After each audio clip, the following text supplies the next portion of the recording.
Minggu ke-22 tahun B.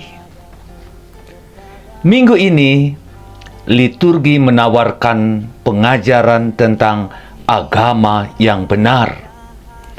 Antara agama dan praktek hidup nyata. Antara agama dan hati. Kitab Ulangan dalam bacaan pertama, Musa menasihati bangsa Israel untuk menerapkan, melaksanakan apa yang telah mereka sepakati sebagai hukum yang menjadi pedoman hidup mereka dalam menjalankan hukum-hukum Tuhan. Sementara bacaan kedua tentang firman Allah, sabda Tuhan yang telah ditaburkan harus didengarkan, dihayati, dan dilaksanakan dalam hidup sehari-hari. Injil tentang tradisi, hukum-hukum yang mereka hayati. Yang baik tentu harus dilakukan, yang tidak baik ditinggalkan. Selamat berjumpa Bapak Ibu, saudara-saudari kaum muda dan anak-anak yang saya kasihi. Berbahagia kita boleh bertemu kembali untuk merenungkan sabda Tuhan.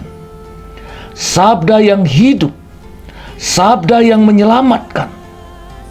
Tentu saja, sabda Tuhan bukan hanya untuk dibaca, didengarkan saja, namun untuk dilaksanakan dalam hidup setiap hari.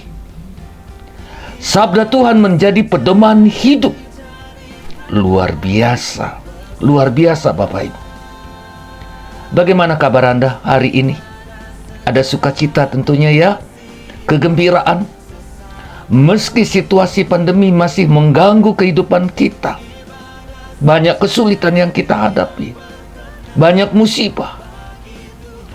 Orang yang beriman selalu punya harapan akan terjadi suatu saat rencana Tuhan yang indah. Tetap percaya akan karya dan keagungan Tuhan. Amin Bapak Ibu. Amin. Amin. Bapak Ibu saudara-saudari yang terkasih, dalam bacaan pertama kita mendengar bahwa hukum itu berasal dari Allah. Dan kita yakin hukum itu berasal dari Allah. Sebuah anugerah dalam kehidupan bersama sebagai suatu bangsa. Tentu saja Allah memberikan hukum ini karena kasih, agar bangsa pilihannya berjalan di jalan yang benar untuk mencapai kehidupan yang baik. Sabda Tuhan juga merupakan rahmat yang diberikan Allah agar manusia punya relasi dengannya. Santo Yakobus mengatakan, sabda Tuhan adalah sumber hidup yang memberi hidup kepada kita melalui sabda kebenarannya. Yakobus 1 ayat 18. Konsekuensinya Bapak Ibu, atau apa yang harus kita lakukan? Kita harus menerima, menyambut hukum Tuhan, sabdanya dengan penuh syukur dan melaksanakannya dalam kehidupan kita. Memang Perjanjian Lama banyak mengungkapkan atau banyak ungkapan yang mengajak mereka memenuhi hukum sampai yang sekecil-kecilnya. Artinya semua harus ditaati.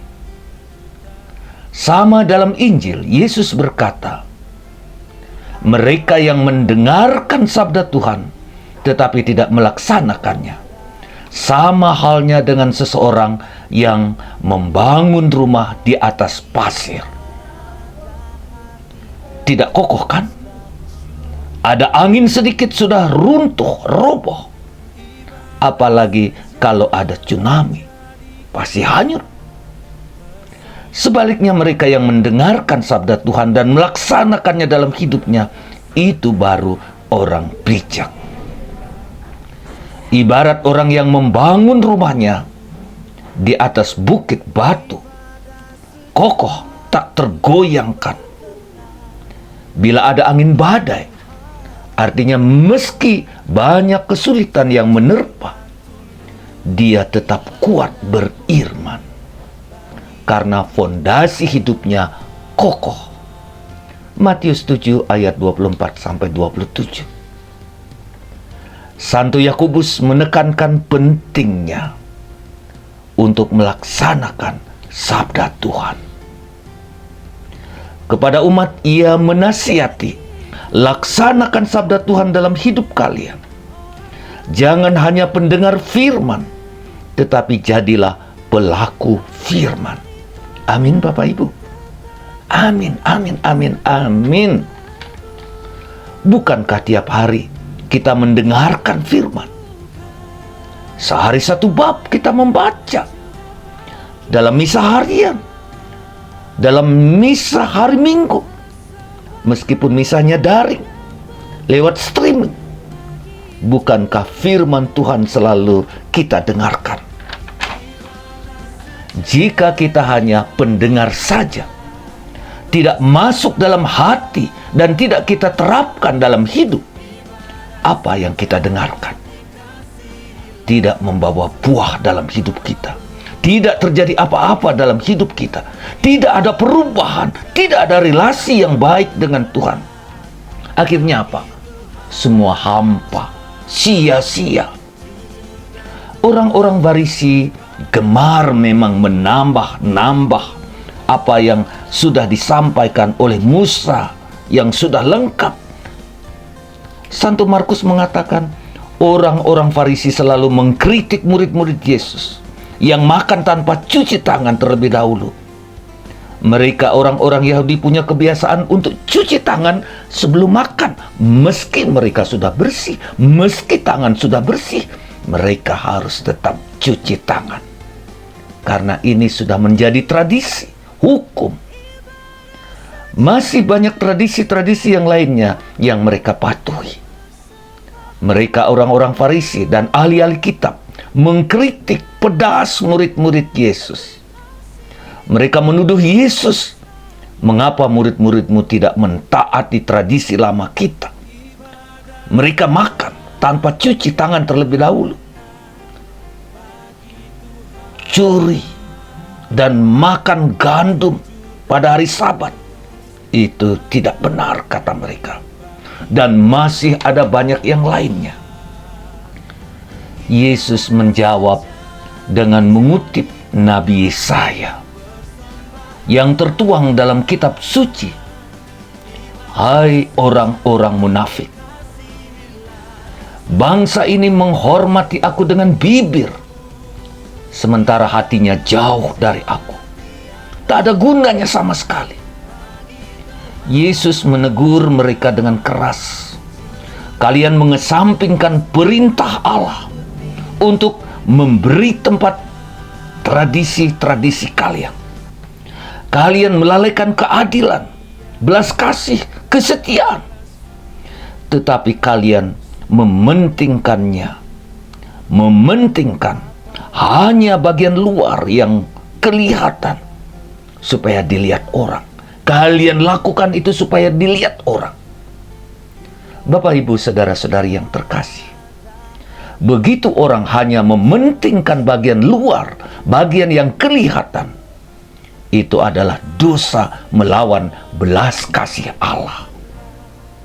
Hormati hukum Tuhan secara mendalam, pahami dengan hati. Aku datang bukan untuk meniadakan, tetapi untuk menyempurnakan. Kemudian Yesus memberi pengajaran yang membuat mereka gemetar.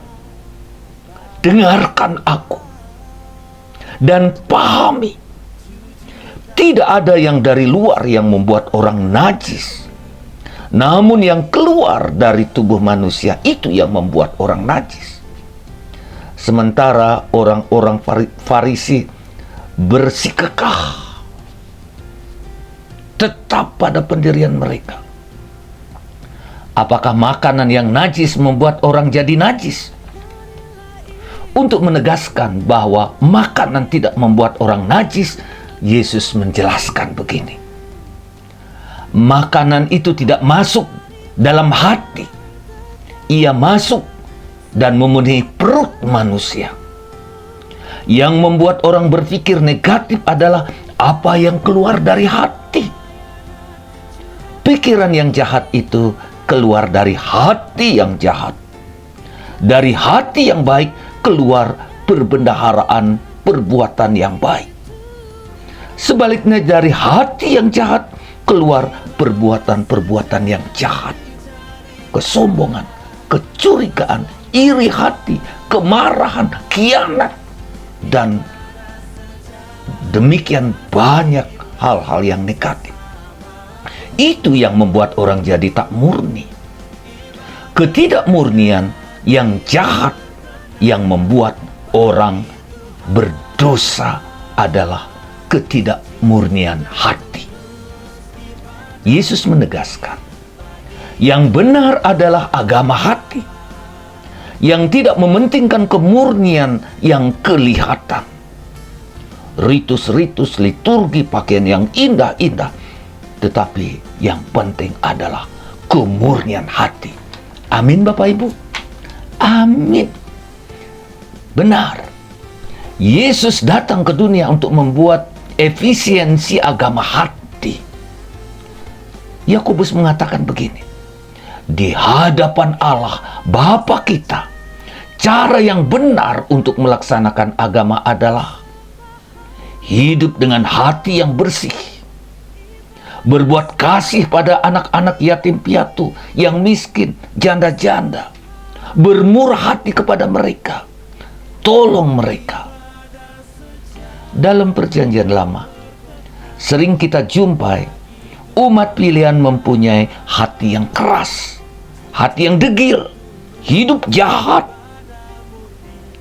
Mazmur 50, pemazmur berdoa, pendosa yang bertobat minta kepada Tuhan, ciptakanlah dalam hatiku hati yang murni, ya Allahku. Mazmur 50 ayat 12. Nah, Bapak Ibu, saudara-saudari, anak-anak kaum muda yang saya kasihi, kita membutuhkan Allah memurnikan hati kita supaya kita bisa melakukan hal-hal yang baik dan murah hati, hati yang cinta keadilan, hati yang penuh belas kasih. Jika kita tidak memiliki hati yang baik, kita tidak akan dapat hidup adil, kita tidak bisa murah hati, kita tidak akan setia. Yesus memberikan kita hati yang bersih supaya kita bisa memancarkan kasih-Nya kepada orang lain. Bukankah kepada Nabi Yeskiel Tuhan berjanji, Aku akan memberikan kepadamu hati yang baru. Aku akan menempatkan dalam dirimu roh yang baru. Aku akan melepaskan daripadamu hati yang membatu, hati yang keras. Dan aku akan menempatkan dalam dirimu hati yang lembut. Yesaya 36 ayat 26. Bapak Ibu saudara-saudariku yang terkasih, kita harus merindukan hati yang baru, roh yang baru dalam diri kita, roh kasih. Jangan hidup beragama hanya lahiriah, hanya tampaknya saja, tampak bagian luar yang kelihatan. Tetapi laksanakanlah agama dengan hati, agama hati. Kita berdoa kusuk, kita rajin merayakan Ekaristi. Namun jika itu hanya sebagai kewajiban karena hukum, dan jika itu hanya tampil yang indah tetapi tidak keluar dari hati yang bersih, hati yang suci, hati yang penuh Roh Kudus, hal itu tidak akan berkenan kepada Tuhan, tidak ada artinya, tidak menyenangkan hati Tuhan. Nah, Bapak Ibu, saudara-saudariku yang terkasih, Ekaristi yang kita rayakan harus menjadi bagi kita suatu kenyataan, suatu yang nyata, di mana kita tenggelam dalam kasih kepada Kristus dan sesama. Suatu hal yang nyata, yang merubah hati kita dari yang kotor menjadi baru dan bersih. Kita mohon kepada Tuhan supaya Dia memberikan kepada kita agama hati yang mendalam tentunya, yang penuh dengan kasih Kristus.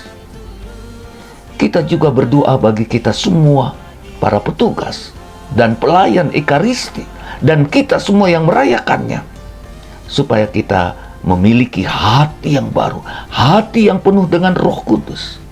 Dan Tuhan berjanji untuk memberikannya itu. Dan kita harus membuka diri, membiarkan diri kita diberikan hati yang baru, hati yang penuh Roh Kudus. Selamat merenungkan, semoga ini ada manfaatnya dalam penghayatan hidup kita, menghayati agama pilihan kita. Saya Romo Agus Inyoman Murtika SPD, Domus Orationis, Arnoldi, Batu. Terima kasih Bapak Ibu, terima kasih pada Anda semua, dan Tuhan memberkati kita. Amin.